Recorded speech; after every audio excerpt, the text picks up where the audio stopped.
name is Erica. I am a leader here at Bethel Family House. I'm actually the assistant director here. I've been associated with Bethel since 2013, 2014, so a little over 10 years. Bethel was presented to me by someone that I used to get high with. And it was kind of like a last resort for me the first time that I came to Bethel. I was on the verge of going to jail because I was getting sanctioned through my probation, and this was the last option. So I came to Bethel. I didn't stay the whole 9 months. The women were supposed to stay 9 months. I ended up staying maybe about 5 or 6 months, and I ended up leaving because I was more concerned about getting high and spending time with guys and doing things like that really hindered me from my recovery. So I grew up in a really broken family. My father was killed by a drunk driver when I was 3 years old, I'm sorry. And while my father was deceased, my mom was pregnant when he got killed with my younger brother, and then I had a younger sister. So through that, my mom was a single parent, caring for 3 small kids on her own. And prior to that, in 1990, I had an older brother who was killed at the age of 4 in a boating accident. So my mother had been through a lot of trauma, a lot of grief, and then now she's left with 3 children to take care of on her own. So my mom worked a lot of the time. My mom always had a roof over our head. We never were homeless. We always had what we needed. But with that being said, there were some things that she wasn't completely present for. She was a good mother. She was a caring mother. She wanted the best for us. I think a lot of it stemmed from her trauma and me not having a dad to grow up with, or my sister or my brother to grow up with. We just had a mom. So I looked for approval in the opposite sex at a very young age. And I started having sex very young. I got wrapped up in drugs. I had pretty much done every hard drug you could think of by the age of 14 or 15. And eventually I got wrapped up in meth. And when I got wrapped up in meth, I learned about it through this girl that I went to school with. And she introduced me to some people, and they were older. The one guy she introduced me to, he was 37 years old, and at this time I was 16. I got hooked on meth really bad, and I started living with this guy at this young age, this older man, and eventually snorting meth, smoking meth, ended up to shooting meth because I would watch this guy shoot dope all the time, and I figured out how to do it. I watched him, and I started to try to do it on myself.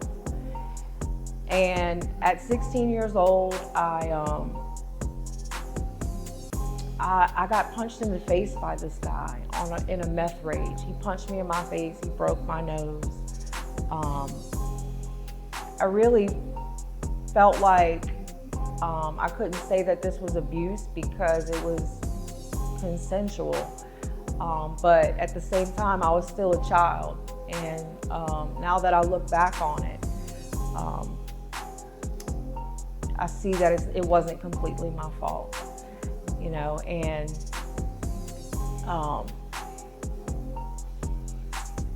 this guy, he abused me. Finally I went home to my mom. My mom really didn't know what was going on.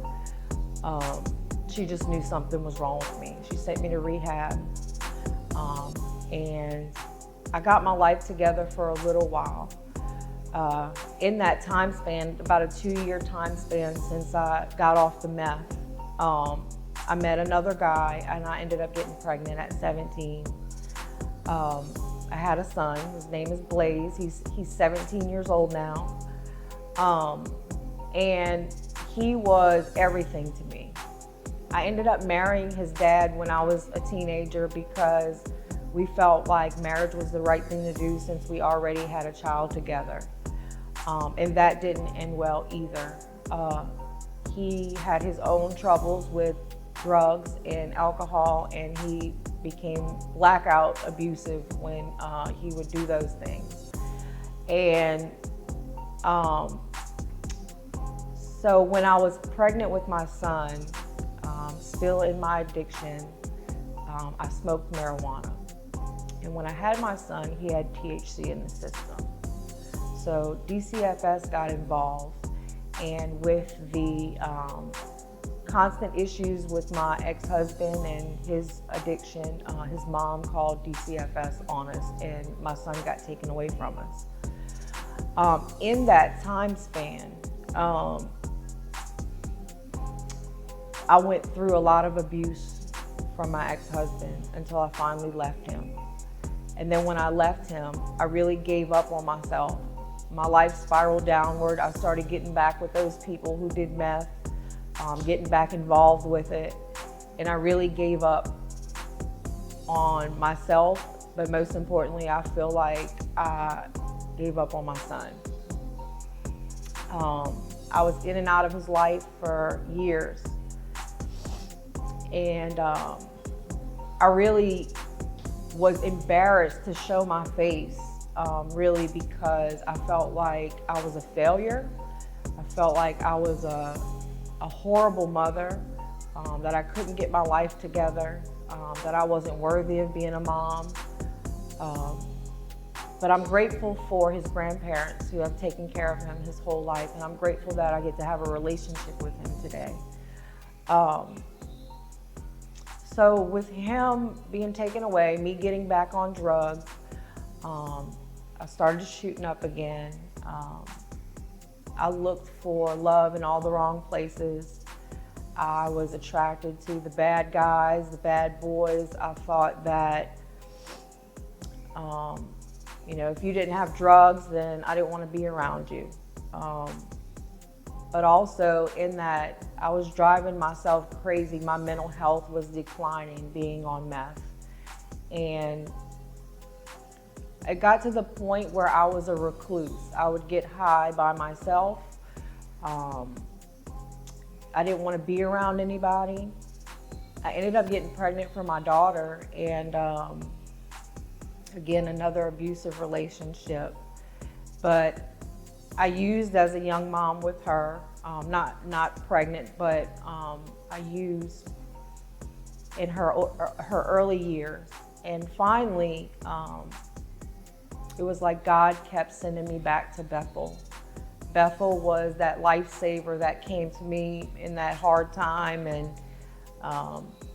so I came back to Bethel with my daughter. And at this point in my life, I was pretty much homeless. I had my entire life packed away in my car, from everything, clothes, shoes, everything. And my mom didn't want me around, and I know that because she loved me so much and she couldn't stand to see me like that, but she had to give me that tough love for me to get better.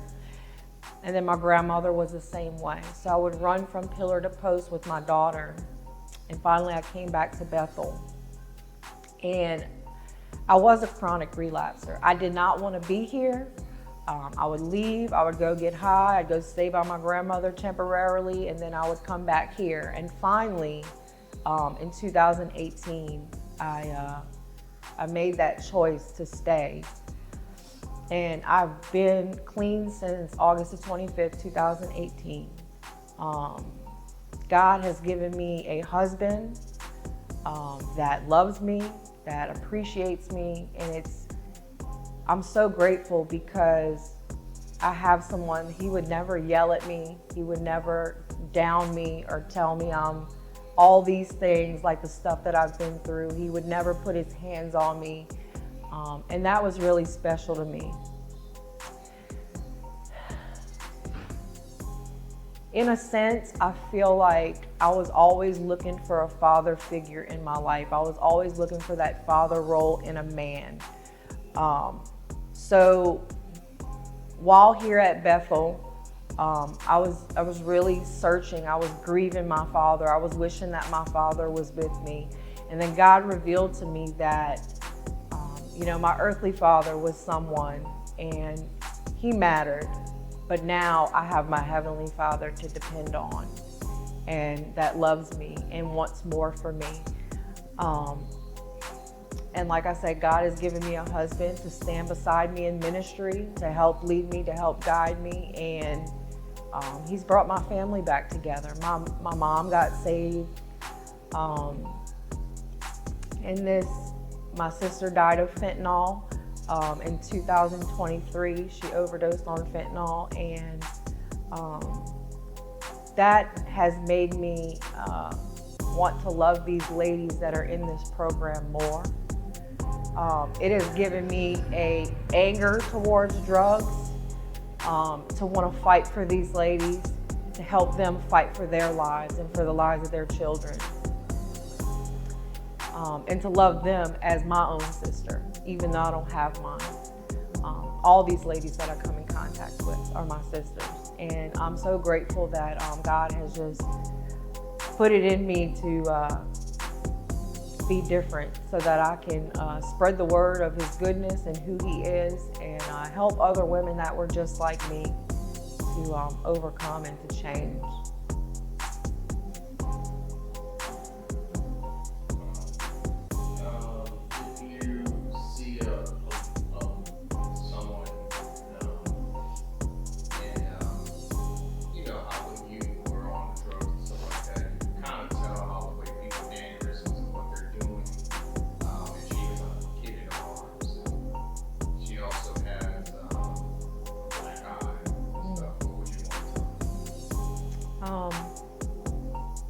I would want to tell her that she is valuable, that she is God's masterpiece, that the Lord loves her, and that he wants more for her, and that there is more. In a world where it feels like there's nobody to help you, I've learned that here in New Orleans, this is just like a light. I never knew people like this were here, and that there are people that love you and that care about you. And it's weird because we think that they don't know us, but we do, because we see ourselves in other people. And I would just hope that would encourage her. And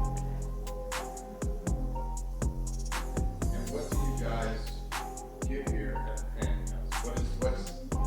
Why would she, it's one of those things where a lot of people are already dealing with now because of, people don't want to kind of let go. It's hard to let go of those addictions, but they, what homeless is for kids, And so what does the Family House offer? The Family House offers a 6-month, we're faith-based.